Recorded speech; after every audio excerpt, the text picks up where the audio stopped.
What's up, YouTube? Just got this Indian Scout, as you can see.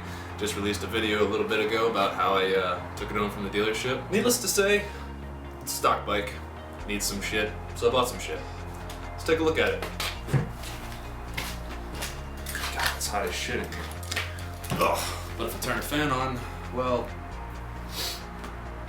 that wouldn't be suffering from my art. So let's get into this. This is a brand new Corbin Brave seat that I am stoked on because, as you guys saw in my, well, on my 800 Intruder, I had a seat just like this. And look at that. Isn't that fucking beautiful? Oh man, I'm excited. 100% custom made from the factory. I know it's kind of an oxymoron. Look at this thing. How fucking beautiful is that? I thought it was going to have white stitching, but it's actually got black, which I appreciate. I was kind of hoping it would come black. Fucking gorgeous. Sorry for the focus issues, folks. This is the first time I'm actually using a DSLR to record anything. It's my girlfriend's old T1 Rebel. Okay, so first order of business, installation of the seat. This is actually remarkably easy because all my other bikes you had to remove about like 2 screws under the bottom and all, but this modern seat or whatever, it's pretty simple. You actually just pop up there, and then there's a rail back here you slide up on, and that reveals all. So yeah, bye bye ugly brown seat.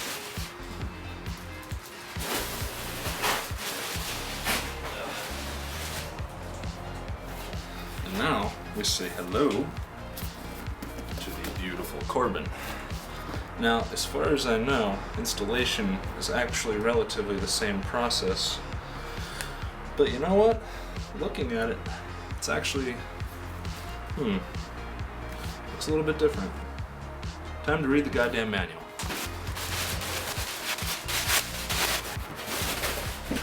Ah, shit. That's not good. Son of a bitch.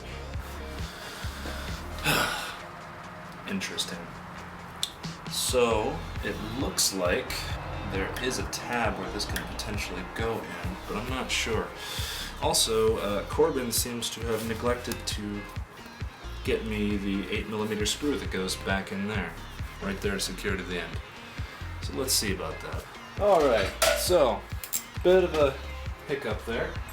Turns out this installation is not as simple as you'd think. They didn't kind of just design the seat to come and fit with the factory mounting here. So apparently what you need is a 13mm socket, deep well, for this. What we're gonna do is remove this stock mounting bolt, and that'll come right out. And then what you're gonna need is a 6mm Allen key to remove this bolt. Once that's out, you should be clear. It's a lot more simple than it had to be. I don't know why they just didn't include a little set of instructions with this. Take heed, Corbin. Instructions go a long way, even if most of your clientele isn't as stupid as I am. And on comes the seat. So I'm assuming that this has to go under this lip. Just gonna set it on down, and then it should rest nice and snug. Yep, under this metal tab at the end, there will be a rivet that you just need to pop out. Let's see if I can't reach under the fender here. Ugh. How the hell does this come out? Ah, okay. Just grab under there, pinch. That's what she said, that's what she said. Ah, not something to do with your hands. Needle nose. Let's try the needle nose. There we are.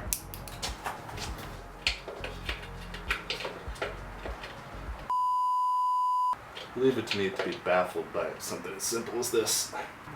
Son of a bitch. Ugh. Sweating all over my nice new bike. Ow! Fucking shit. Piece of garbage. Really helps that I'm doing this in my left hand. Okay, we're doing this the way that I usually have to do it. Snips. wire cutters, snips, anything. Where are we at? This'll do it. Shit. Alright, that didn't do it. So I guess now we're taking a little bit of a hammering action to my new bike. Oh, come on. Man. Why does everything have to be shitty? Maybe we can try coming at it with, no, don't suppose we can. Oh, wait a minute. Making a little headway. Just really trying not to scratch up paint back here. Let me show you what I'm doing with right now. I'm trying to attack this with a napkin. I can get it under this little pop rivet, but it won't let me get it out from the other side, so I'm gonna try and pry this shit out. Damn it. It's not really working.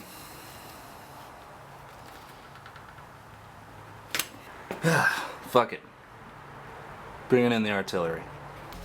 Instead of trying shit, it's probably gonna scratch the paint. Let's see if I can't get a zip tie fished under here. Yeah, that looks like it's gonna do good. And maybe I can close it up. See if I can just yank this shit out. Apparently not. Man, you can just smell the leather on this new seat. It smells great. Ugh, god damn.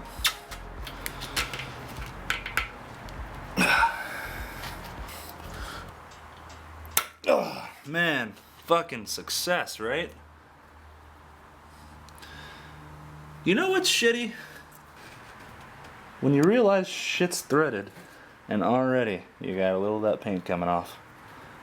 Fucker. Alright. Would-be shitty shade tree mechanics like me, take heed. That on the Indian Scout back there is a threaded rivet, not a pop rivet. So, without further ado, the tab goes in and under. Seat goes back and on. I don't know why my stupid ass didn't make the connection that the bolt that comes with the seat, should you order it, is threaded. That's going in right back here. Probably shouldn't do this, but just gonna sit on it here a little bit, get the thread going for a nice tight fit. There we go. And she's threaded. Ugh. Shit. Ah, look, my first scuff. Hope I didn't kick the camera too hard. Y'all can still see that, right? Of course you can. I'm not a fuck up. Alright, and that's the seat installed. Would you just fucking look at that, man? That just flows real nice with the bike lines. I'm gonna enjoy the shit out of that. Next order of business. Ugh. Check this out. Black box. Very excited. What's in this black box is something else that is black. A headlight. Now this is a light by a company called Eagle Lights. They make a product called the Daymaker. And they're on a Series 3 light right now, but I bought the Series 2 because most of these lights cost like, I don't know, like $500, not 500, but like, you know what I mean, like $400, $375, etc. Got this for $106 on the website, so definitely check that out if you're in the market for a better headlight and you don't mind spending a little bit more. Good deals. Anyway, let's get to installing this shit.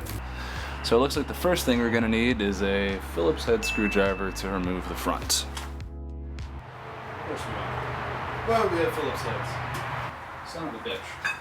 There we go. Okay. Now with this one, you're probably gonna want a nice wide set screwdriver. It is on there a little tight, so make sure you don't scratch your front fender paint. Also, make sure to hold this just so it doesn't fall. Alright, and this should pop right out. There we go. Now you can see all this wiring back here. What you're gonna want to do is first unplug the 3-prong plug. Comes right out. Now this one I'm not so sure about. Oh yeah, look, they're just little normal electronic connectors here for the bottom light. I think it goes to that down there. 1 and 2. Alright, she's out. And it appears we have mounting that goes in this way. Oh shit, we're gonna need that bracket, aren't we? Alright, now as you can see, we gotta get the thingy off the shitter.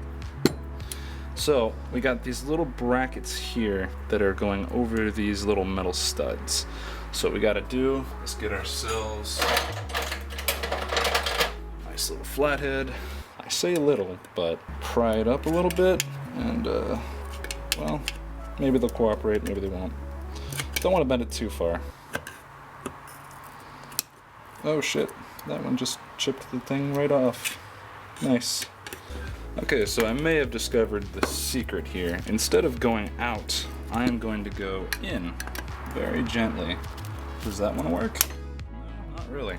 So it was going this way, but I believe it's meant to go this way. But I just don't feel like that's right. And voila. Turns out I was doing it wrong. Who would have fucking guessed? I actually have to reach inside and pry these out. So let's do that on these. There we go. Just do it one at a time, side at a time. Yeah. Fuck yeah.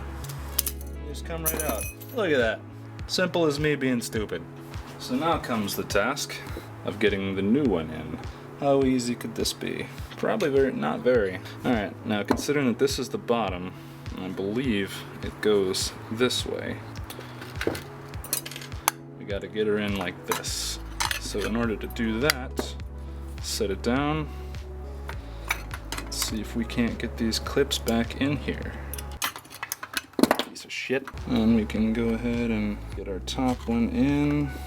Alright. Hopefully that'll hold. You piece of shit.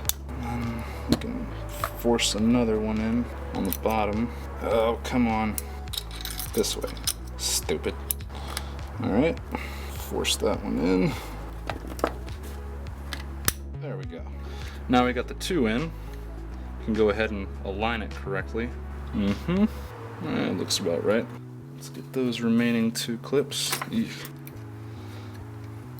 And the last clip missing. Because why wouldn't it be? Nope, it's right here. Alright, so we got 1, 2, 3.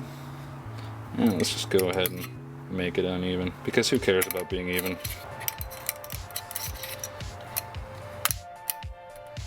There we go. 1, 2, 3. Get the fourth one down. Just for continuity's sake. Alright, good enough. Make sure we're lined up correctly here. I'd say that's good. Let's go ahead and put this in. Should be able to pop this right back on in once I find out what I did with that screw. Spoiler alert, it was in my pocket. Now that we have this properly lined up, or as best as I can feel that we do, go ahead and neglect the other two plugs that were in the other headlight and get this all mocked in. Okie dokie. Tuck those back a little bit, right behind here on this white tag. Now, this should all just tuck right on in. Start on the top, two clamps, pop right into place, slide it on in, and get the screw through. Make sure to leave tons of nice little fingerprints like I'm doing too. That's alright, we'll wipe those down.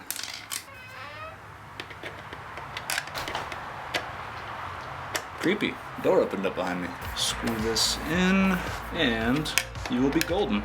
Hopefully. I'm not gonna screw it too tight because I want to test it real quick.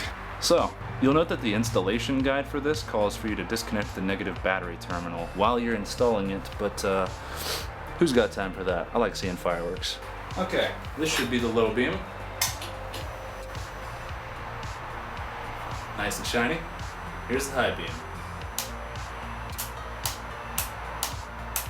Marked improvement, if I do say so myself. Alright, now all that's left is to go test it out on the road. See how the new seat feels, see how the new light looks. So, I'll see you guys there. Well, here's the Scout in present form. Got that beautiful Corbin seat on there. Hopefully it's secured well. And I am now going to go take it out for a test ride because I have not ridden with the seat on yet. I'm also just going to go to the store because I forgot that I didn't have salsa and I'm making burritos tonight. So let's get this taken care of. Look at that. You can see it in the car. High beam, low beam, high beam, low beam. Get the fuck off of here, you stupid little shit. Goddamn chiggers. That's a bug, not a racial slur. Already, my butt just feels so cushioned. But the movement is what scares me. I am not a fan of how this thing secures to the bike. Man, don't you hate just getting on your bike and then realizing by the time you shift into second gear that you forgot your freaking boots? Anyway, the front bolt for the stock seat is like a little stud that the seat locks onto. And this doesn't utilize that. All it utilizes is a little bracket in the back and Goodwill in the front.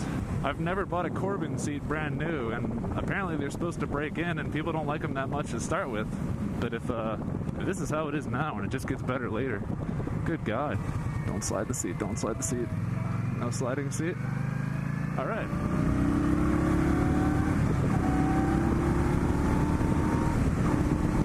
Good God, this thing's just a rocket, even in stock form. Nice Audi, dude. So, I realized I kind of fucked up and I didn't take any before pictures of the headlight and how bright it was, but I'll get you guys a picture right here. I'm excited about it. I think it looks pretty good. For you guys rocking the stock seats out there, this Corbin, man, it's like, it feels like it's a little bit wider, cups your butt a little bit more. I mean, I'm not the smallest person, but I'm also not the biggest guy either, but I appreciate it when someone's holding my butt. I have heard people saying that it does raise you up a little bit, and maybe that's true. It does feel like it's a little bit more off the ground, so heed that warning if you're a short person. Is that an Acura? It's like an Acura Trooper? Isuzu? Acura SLX though, never heard of that. Didn't know Acura made a version of it. Alright, so far so good. I'm taking some not so subtle turns, and I don't feel a super amount of sliding.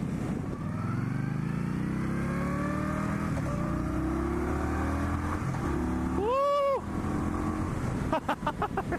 0 to 60 in no time, man. Absolutely no time. Love the engine braking on this thing too. And I'm still not at 500 miles. Still can't really thrash it past 5 grand. We'll get there. There's the gas light. Right on time at about, 95 miles this time. Huh. Man. Can't wait to put the new pipes on here. So I'm saving that for next time. I'm going to put a 2-in-1 exhaust on this. I'm going to have the ECU reflashed. We'll see how well we're running after that. Anyways, guys, thanks for watching. I'm going to go get some freaking salsa because I can't believe I started cooking without it. And yeah, stay tuned for some more upgrades. Thanks for watching this upgrade video. Peace.